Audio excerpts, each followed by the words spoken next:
आपण कार्यक्रम आता थोड्या वेळात चालू होतोय. खऱ्या अर्थानं महाराष्ट्रातल्या बेघरांना घर देण्याचा जो संकल्प आम्ही केला होता त्यात आम्ही पहिल्या टप्प्यातलं यश मिळालं. 5 लाख लोकांना आता स्वतःचं हक्काचं घर मिळणार आहे की ज्या घरामध्ये ते आता राहायला जातील असं घर मिळणार आहे याची प्रचंड मोठी उत्कंठा आपल्या सगळ्यांनाच आहे. त्यामुळं आज 5 लाख घरांचा गृहप्रवेशही होईल आणि त्यानंतर साधारण 10,000 कोटी रुपये महाराष्ट्रातल्या प्रधानमंत्री आवास योजनेला आज वितरित केले, केंद्र शासनाकडून वितरित केले जातील. प्रचंड उत्सुकता आता कार्यक्रमाची आहे. साहेब, भाजपमध्ये तुफळी असल्याची चर्चा आहे की ह्या कार्यक्रमाच्या अनुषंगानं तिकडे गडकरी साहेब आहेत, तुम्ही इकडे आहे, असं काय आहे चर्चा आहे? नाही, बिलकुल नाही. गडकरी साहेबांचा पूर्वी कार्यक्रम होता तो किसननेर कारखाना, तो कारखान्याचा कार्यक्रम पुढे ढकलला, त्यावेळी काही अडचणी आल्या. आज तो कार्यक्रम त्यांनी नियोजित केलेला आहे. मी आदरणीय गडकरी साहेबांच्या सोबत काल दिवसभर होतो, त्यांच्यासोबत कार्यक्रम करून आज या कार्यक्रमाला इथं आलो. त्यामुळे तो कार्यक्रम वेगळा आहे आणि हा कार्यक्रम वेगळा आहे. दोन्ही वेगवेगळे कार्यक्रम आहेत. त्यामुळे इथं केंद्रीय मंत्री शिवराजसिंह चौहान साहेब इथे येतात, सोबत मुख्यमंत्री येत आहेत आणि आदरणीय गडकरी साहेब किसननेरचा जो पुरस्कार वितरण सोहळा आहे त्या सोहळ्याला जातात. या कार्यक्रमामध्ये आपण डिझेल पेट्रोल वाचवण्याचा प्रयत्न केलेला आहे, काय सांगाल? काटकसर दिसते. नाही, काटकसर ऍक्च्युली हा कार्यक्रम 50,000 लाभार्थ्यांचा होता किंवा 50,000 लोकांना अपेक्षित. आम्ही तो कट करून आम्ही 15,000 लोकांच्यावर आणला आणि जे शक्य आहे ते करायचा प्रयत्न केला. शक्यतो बसच वापरायचा प्रयत्न केला की अतिरिक्त गाड्या होऊ नये म्हणून बसेस आम्ही वापरल्या. साधारण 400 बसेस आपण वापरलेल्या आहेत.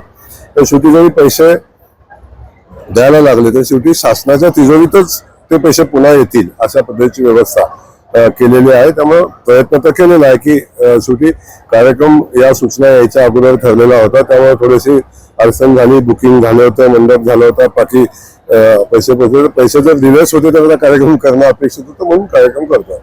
भाजपची मोठी ताकद आता वाटताना दिसते. एकंदरीत जिल्ह्यातले मोठमोठे कार्यक्रम होताना दिसते. एकंदरीत या सगळ्या गोष्टी आगामी काळामध्ये 2029 पर्यंत अशा या मोठमोठ्या कार्यक्रम झाले तर त्याचा कितपत फायदा होऊ शकतो? भारतीय जनता पक्ष फक्त सातारा जिल्ह्यामध्ये वाढतो असं नाही, अख्ख्या देशामध्ये भारतीय जनता पक्षाचा विस्तार होताना आपण बघतोय.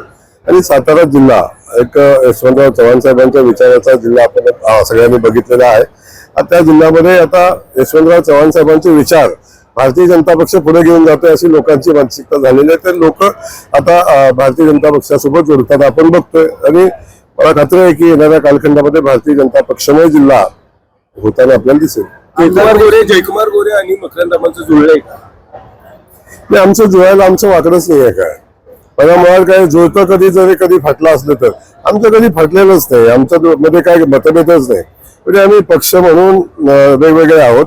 त्यांना त्यांचा पक्ष वाढवायचा अधिकार आहे, मला माझा पक्ष वाढवायचा अधिकार आहे.